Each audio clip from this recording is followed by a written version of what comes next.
Hey guys, thanks for tuning in. Welcome back to the channel. Today I have a really special episode. We have John from aka NSXplore. How do you say it? NSXplore. NSXplore. Very hard for me to say.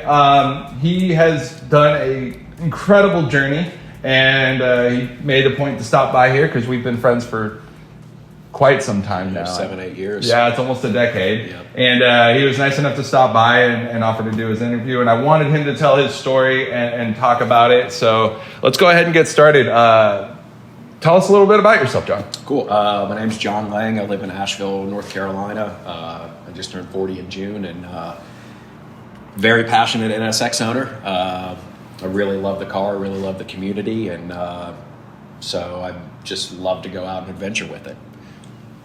So a lot of people like to say that kind of thing, but a lot of people say they go out and they take their cars on adventures. I think you're doing everybody a disservice by putting yourself in that same category. So I don't think they quite understand what you mean when you mean an adventure. So can you give us enlightenment on this latest one? Okay, certainly. Yeah. So NSXpo was... No, just put this up here. Okay. NSXpo was in Tacoma, Washington this year.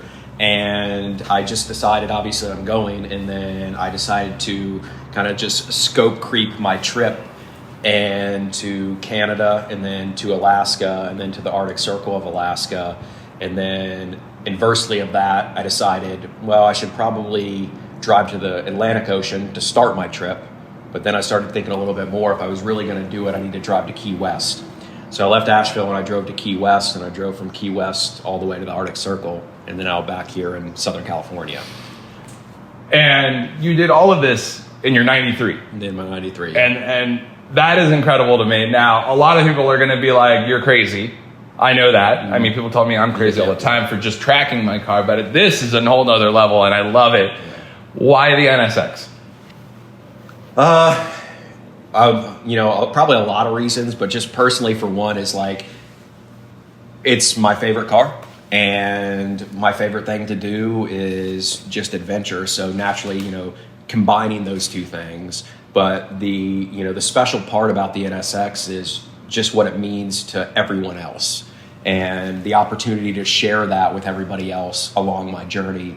And, just show them that, number one, like, I can do these things, so you can do these things, but also your car can do these things, and you should do these things in your car. So it's a snowball effect, and the snowball's gotten quite large, and I can't turn it off. I just want to keep doing it. So. No, and like I said, we've been friends for almost 10 years. I've seen you do several trips in the NSX. This latest one, you spoke to me before you went on it, and I said you were crazy, and I'm here for it. I absolutely love how passionate you are about it and how crazy you will go, the lengths you will go. And but this isn't your first big trip in the car, right? No. How many trips roughly have you done in the NSX now, roughly? So I did my first cross-country NSX trip in 2016. I had a black 91 that was a bit rough, but perfect for the adventure. So I drove that one cross-country, and then in 2018, I had a red one that I drove cross-country to NSXpo in San Francisco, and we were just talking this morning that I actually drove that one across the border into Mexico and drove around Mexico a little bit in that car. And then in 2021, NSXpo was in Portland, Oregon, so I drove this car 15,000 miles in 60 days. That's more than most people drive in a year, and I love it. Then they're in their lifetime of ownership of an NSX. Yeah. Yeah. There were days where I think my record was, on the way to Portland, I did 1,200 miles in one day, and I walked in the woods and slept for 4 hours in my hammock, and then I drove another 1,000 miles. So, 2,200 miles in 48 hours. Wow, that's amazing. I've done long trips from California to Wyoming, straight shot. And the thing that surprised me, and I think that would surprise a lot of people that don't own NSXs or maybe haven't taken theirs on crazy trips, is that it's an incredibly comfortable car to do these kind of crazy long trips. That's what kind of blows my mind is, I've driven trucks, SUVs, Camrys, you name it, and the most comfortable car to do a hugely long trip I've found has been the NSX. 100% agree. And it's people are blown away that I can do this, and I'm like, man, the car just really, number one, I'm built differently when it comes to driving, but number two, the car just it doesn't fatigue you like a normal car does. You know, the visibility, the comfortability, just everything about it, you know, it allows me to just do extremely long distances with no issue. Yeah, exactly. And that's what people don't understand, especially in mostly stock form. It is an incredibly comfortable car. The seats are amazing. Like you said, the visibility, the ergonomics of the NSX, you really appreciate at about the 500 mile plus mark on a road trip. Mm-hmm. Anything else, you'd start to be like, you know, like we're getting older, you know, and so it gets harder. But the NSX is just, it spurs you on to keep going. And like you said, it becomes this, like, not a beacon, but like, you know, it gets attractive because people get jazzed seeing you go on these trips and do this stuff, mm-hmm. which I really am all about, you know. So you went from Key West to the Arctic Circle, which was freaking amazing. What dramatic events, if any, happened? Well, I mean, every day something dramatic happens, especially for my life. But, you know, like, if we're going to talk purely, you know, like car drama, the car drama would be that about 80% of this trip I've been living out of my tent. So, you know, no hotels, you know, some friends, but predominantly just tent camping. And so the first day I was in Canada, I was trying to find a place to camp for free. And I was on like the sandiest, siltiest road you could imagine for about 2 hours. And so what ended up happening is you know, a bunch of debris gotten inside the bell housing, and I've got, like, what we just discussed earlier this morning is, you know, there's just some stuff sticking on the input collar of the main shaft. And so the clutch has got increased pedal pressure, and it's not really too happy in first gear, but it's still driving fine.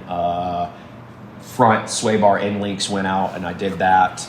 And then really besides that, that's kind of only been the really two only issues, which is pretty incredible. That is pretty incredible considering, I mean, your car has over 200K. Yep. And it's been modified. You have a 6-speed in it. Mm-hmm. There's a lot of cars and a lot of people, I think, that would be way scared to even pretend to begin to start this kind of a thing. But the NSX, again, is...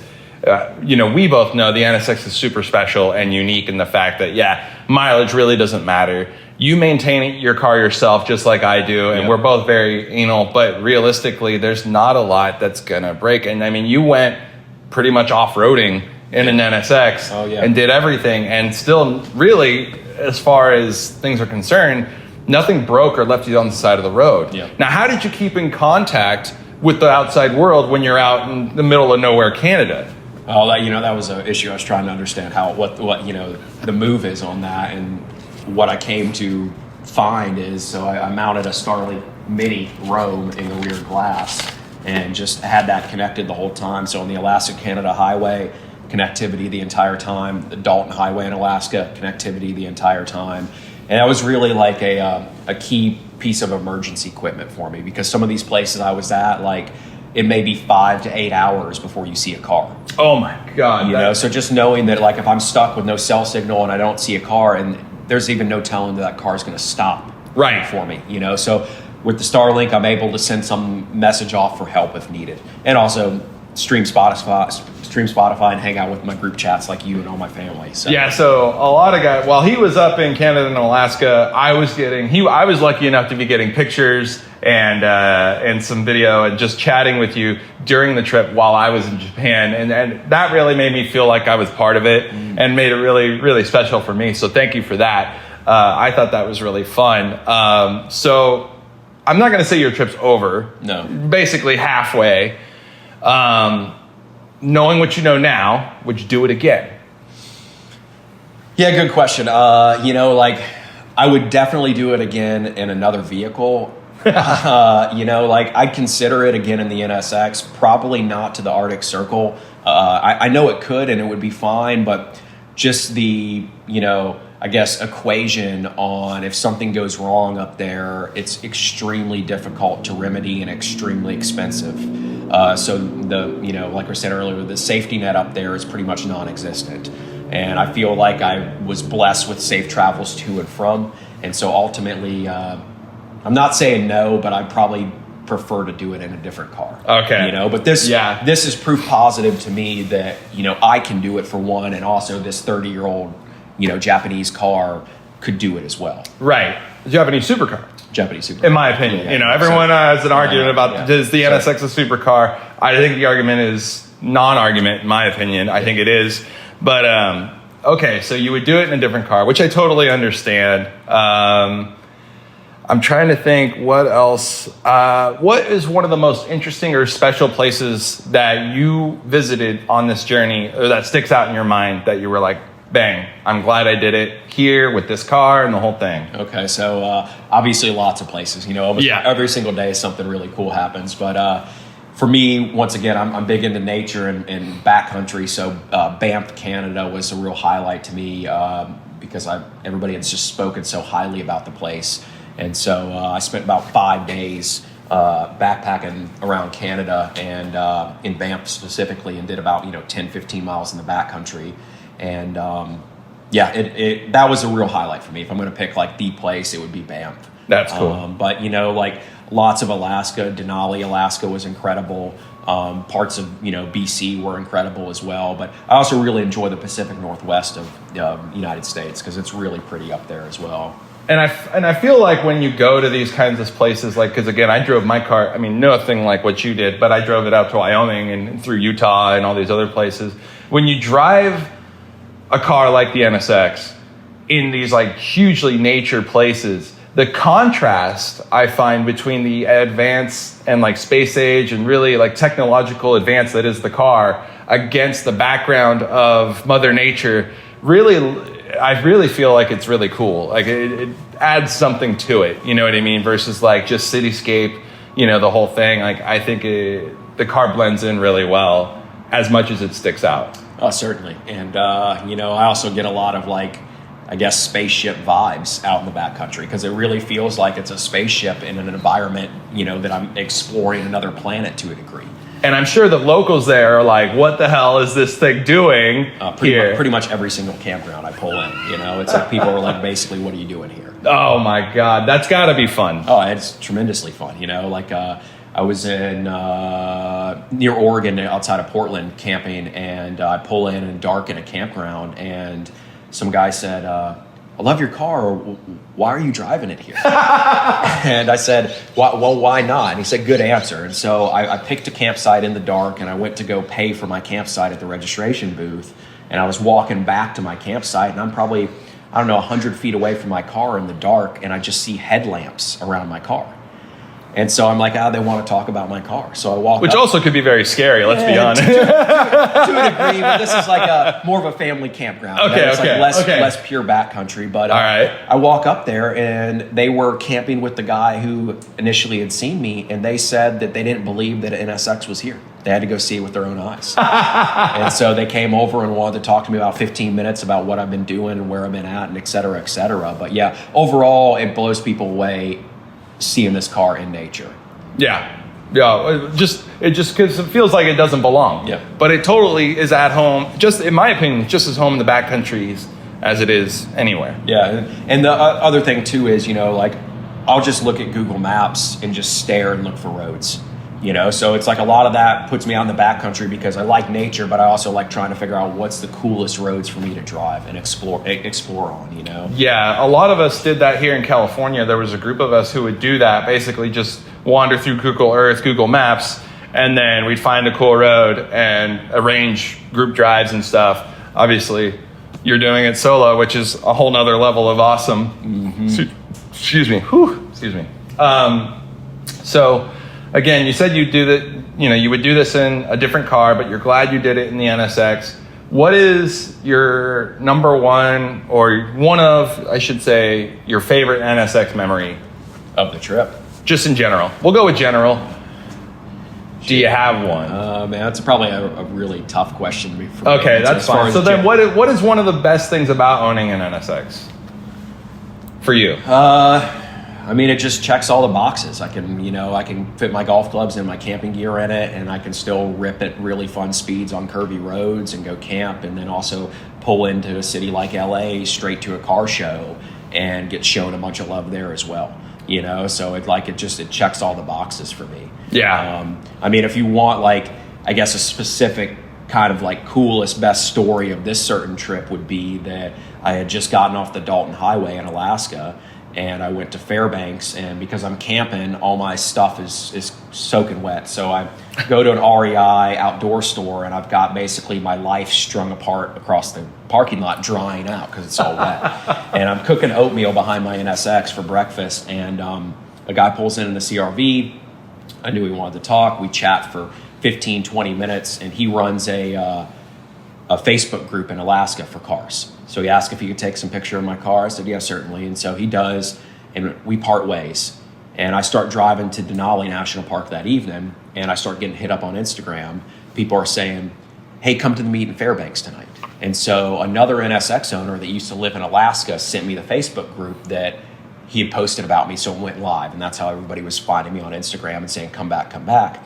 So I knew that, people online knew about me in Alaska. Right. And in this thread, multiple people had said, we saw you on the Dalton. And somebody actually put a video of me up on the Dalton that I had no idea that they were taking pictures of me. So it's like the wildfire was starting to grow. So I go to Denali 2-3 days, and then I go to Anchorage, and I'm basically killing a little bit of time in Anchorage before I can meet up with another NSX owner. I go to Walmart, 10 in the morning. A truck follows me in, and it's a younger guy, and he said, you were just on the Dalton Highway. Yep, so we talked for 15, 20 minutes, real nice kid. I walk inside Walmart, I leave Walmart, or walk out of Walmart, and there's a Bug-Eye WRX just sitting next to my car. Nice. So I'm like, okay, yeah, they want to talk about me. They seen my post online, they wanted to take pictures with me, talk to them for about 15 minutes. So I leave there, and I'm doing a drive to... down to Seward, Alaska, which is a really epic, beautiful drive along the water. And it's mist and rain, but 10, 15 minutes on this drive, this couple flags me down, takes pictures, wants me to pull into a gas station. So I pull into the gas station. They saw the Facebook post. They wanted to talk to me at length about what I've been doing, et cetera, et cetera. Wow. And so I talk to them. I go inside the gas station, and as I walk in the gas station, I hear the cashier telling another person, hey, I saw that guy online. He just drove it from Key West to the Arctic Ocean. And I yell across the gas station. I didn't make it as far as the Arctic Ocean. I had to stop in the Arctic Circle. But he had seen me online. So I talked to him for 5 minutes, and then I go outside, and there's another guy waiting next to my car to talk to me. He didn't see the Facebook post, but all these interactions were within an hour. Oh, wow. And so it just made me truly feel like a celebrity, would feel, because Alaska's massive. And literally, I felt like I could go nowhere, and people knew what I was doing. Oh, that's super cool. Yep, and it happened even as soon as recent as yesterday here in Oceanside, California. We're all parking to go get a beverage, a couple other NSX owners and we're hanging out next to my car, and a kid walks up to me and said, "You just drove this to Alaska, didn't you? I seen your post online." So I can go nowhere without people not recognizing me. And that's awesome. I mean, that's really special and super cool. Even when I was here, I never got noticed like that. And it's never lost on me, how powerful the connection is between NSX owners. Yeah. It's truly the best, and I'll stand by that forever. So, 93, tell us a little bit more about the car that made the trip. Okay, 1993 Grand Prix White, original Grand Prix White car. It was perfect for me when I came across it because it's been used. It lived on the tail of the Dragon, which is right close to where I live, for about 15 years, and the owner really liked to drive it on mountain roads. So I wasn't even looking to buy the car; it just kind of fell in my lap. And you don't really turn down Grand Prix White NSXs, so I got it. But a white NSX is something especially special because it's just, white Hondas are the most desirable and the most attention grabbing in all of it. I've had multiple different color NSXs, and the white is the one that attracts the most people. Really? Yeah, I believe so. Yeah. Okay. Yeah. I could see that. It's definitely among the community, it's always, you find people will pay the most, or that's the most desired color. When I was looking, I wanted black, white, or silver. Now it's a 93. What else do you have done to it?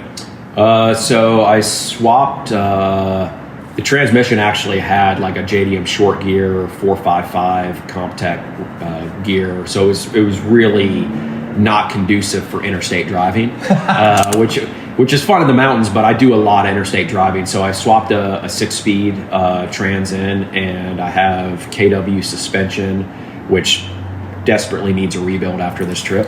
And then I got Cody Love Fabs, kind of like long tube headers, and Tytech GTLW exhaust, and then some other NSX stuff that only owners will really pick apart, like NSXR headliner and like some little interior mods, and upgraded headlights, upgraded taillights. The headlight mod was especially handy because I've got modern D2S projectors in, and I can actually see really greatly at night. That is one thing about the NSX that I need to, about any NSX from stock form, is that the headlights by today's standards are just abysmal. They're terrible. And we were talking about this last night, and you're like, I'm so glad I did that because the headlights are big. And then you also upgraded the taillights, not just to the JDM dark lenses, but Arc makes LED boards for the taillights, and they're quite expensive, but it's also another big mod that's safety related to me, as along with the headlights, is I want people to be able to see the rear end of my car. So yeah, between those, that's pretty much the extent of the modifications on the car. It's kind of like a bit stockish, which is good for what I'm doing. I don't want to modify it too greatly. Yeah. Do you have any plans to modify the car in the future? Yeah, probably a couple other little things I would like to do. At some point, I was talking earlier this morning with you, in 2 years I would consider a full repaint would be ideal for me. But Grand Prix white still, right? Yeah. But ultimately, there's not really much like mod-wise that I really am looking to do to the car from here on out. Nice. Just maintenance. Yeah, I mean, honestly, like you said, for what you do, this car is perfect in its stock form, which is great. I'm surprised, actually, I totally forgot you had KWs. How are those cross country? I've always loved the KWs. I think they're fantastic, for the price point and all that. For most owners, and you and I have talked about this, is like suspension and tires is something that probably most owners never get to experience. Yeah. On a proper setup, which I feel is a big disservice to the car. But the KWs have worked out fine. I'm going to probably have to send them off to get a rebuilt, and I probably may change manufacturers for suspension after the rebuilt. But I haven't quite crossed that bridge yet. But for what I've done, the KWs I think have been good. That's awesome. Yeah, and I mean, they're kind of the go-to, everyone usually tries to start around there. That isn't going super cheap and goes BC. I will throw a recommendation out from my years of experience. I love Öhlins. Yep. And for what you do, the Öhlins DFE is the technology with the dual flow valve is so good and so comfortable, but so sporty. Yeah. And you don't have to compromise. To me, that's the absolute best street and track setup. Yeah. So maybe when you're ready to switch, that's something to consider. Well, it's funny because I didn't really particularly want to name drop who I was switching to, but Öhlins USA, their only United States or North American office is 30 minutes from my house. Oh, there you go. So, I'm friends with a bunch of the guys there. My brother used to work there. And so my black NSX, I have a set of Öhlins TTXs that were custom built. Oh, wow. For the car. And so I have DFEs on my S2000, and I have Öhlins on some of my motorcycles as well. So I'm kind of like, I don't want to say a brand whore, but like I want to put Öhlins on this car. Yeah. So that's the move, is I'm going to take the KWs off and put DFEs on here. I really, and since I knew you knew that, but it was one of those things I kind of had to slide it in there because they are such a great brand, and especially for what you do. Like honestly, when I was suspension shopping and I was building mine, before I bought JRZs, I was looking for Öhlins, and Öhlins USA hadn't come out with their NSX setup yet. And, I don't regret buying the JRZs. They're fantastic. It's just a lot more money. Yeah. And then, at the end of the day, 90% of people who would buy like the Öhlins or even like a JRZ RS Pro 3 like I have, like it's a lot of suspension tuning. And a lot of people don't want to go through that. Like, that's not something you want to spend your time doing. It sounds like, like me, I enjoy that. But yeah, for what you do, definitely not. So what's next? You're going to go home after this. Yeah. You're going to do the refresh. We're going to hopefully, get you some parts and replace the things that are worn and get you all set up. But what's the next trip? Do you have an idea yet? Yeah, so I have a couple little ideas. I got about 16 days from here to make it back to North Carolina for some prior commitments. So I'm making the turn east in the next day or two. But the next big adventure, and I kind of like hedged my bets, is, you know, NSXpo next year is going to be in Orlando, and then in 2027 is going to be in Cleveland. So for the next 2 years, I only have to drive 8 hours south or 8 hours north. So I don't really have anything on the radar, I guess, for the next 2 years. But kind of the 5-year goal where I would like to be, and draws honestly huge inspiration from you, would be I want to ship my car internationally. Nice. And figure out, you know, like I'd probably start somewhere in Europe and just start basically working my way around countries and continue the exploration over there. Oh, so that would be awesome. Yeah. Awesome. Yeah, that's cool. So, I mean, yeah, and there was another NSX guy who just did that, Richard. Yeah, he shipped his car over for the NSX Club Europe drive. And, you know, I've got some advice from him about what worked and what didn't work. But, you know, that's definitely, I think, the only real option from here. You know, like, because it's like I've driven North America, and I love North America. I love the United States. I love it all. But at the same sense, too, like, I have to keep raising the bar.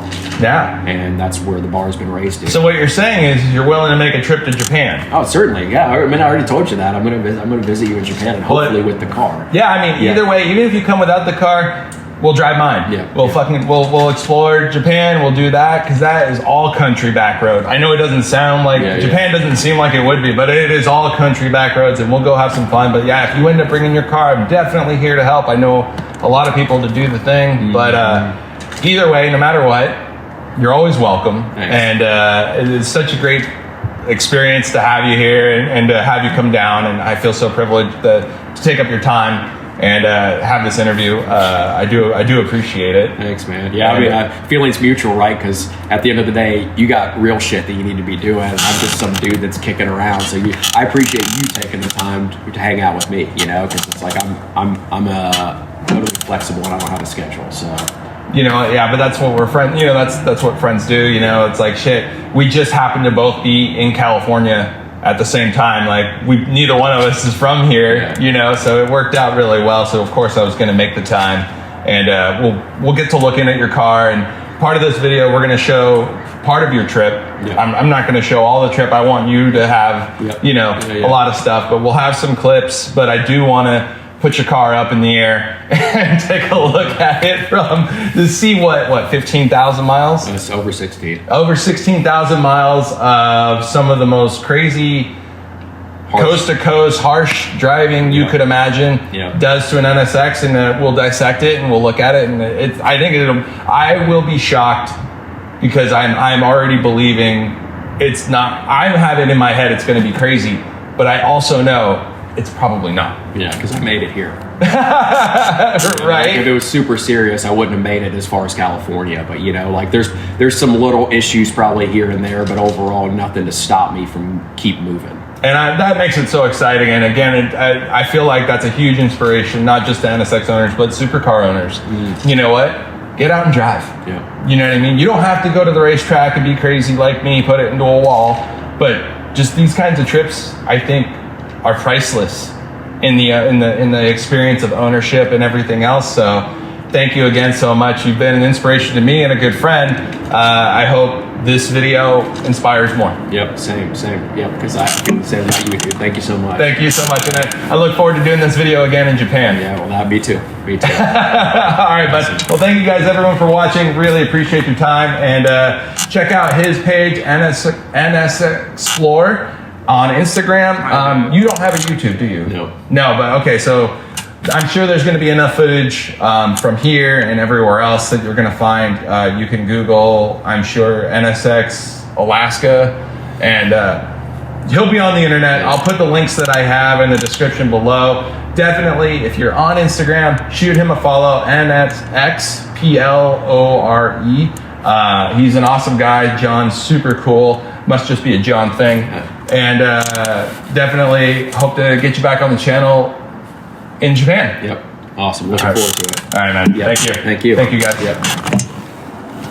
Now that we finished the interview with John, it was time for me to take a look at his NSX and see exactly what it took to make this journey happen.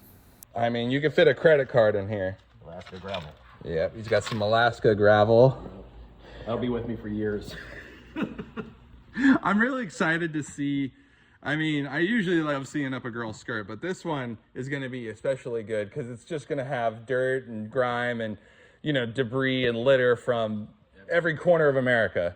You know what I mean? Some of us have, you know, tire marbles, you know, clad from tires. Other people have gravel.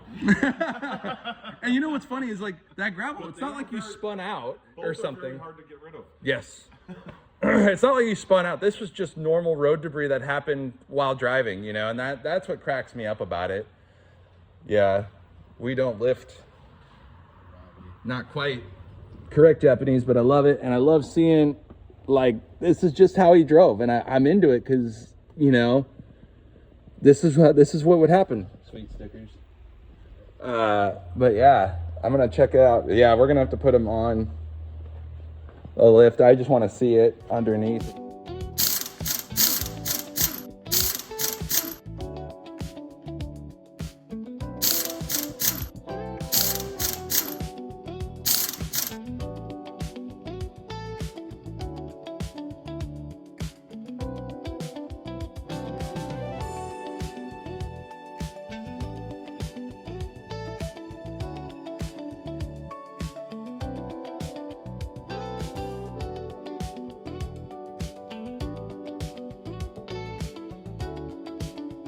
Hey, look, Billy should get this lip. We could build deer whistles into it. Right? That's what I thought they were. Because Dave and I were laughing. It's like, man, those fucking brake ducts are so hilariously small. Yeah. So Nick, how was it?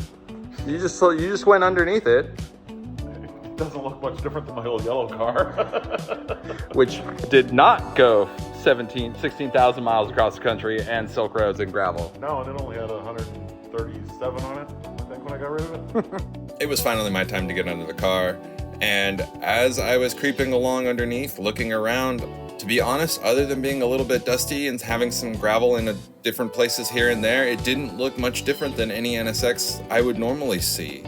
I was really impressed at the lack of damage or debris that was in this car. I did notice that the rear and front engine mounts were on their way out, but honestly, that's fairly normal for any NSX, so I did tell John about that. Love the boots on the. I gotta have it, man. You want engine bay or The most surprising thing about his engine bay was the extra quart of oil he carried where the engine cooling compartment fan was.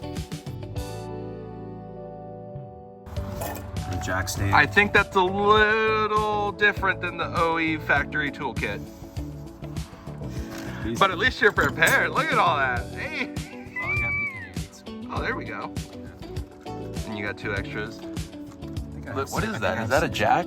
No, this base? is a jack stand. Oh, It's a Touring it's jack a base. Oh my god.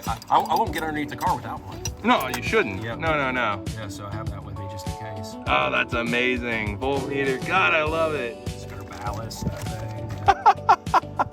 This is awesome, bro. Like,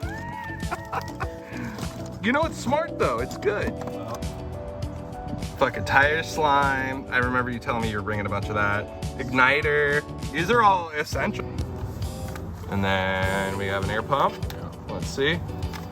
Oh, that's neat. I don't think I've ever seen that that's the one. best, man. What? Is it really? Yeah.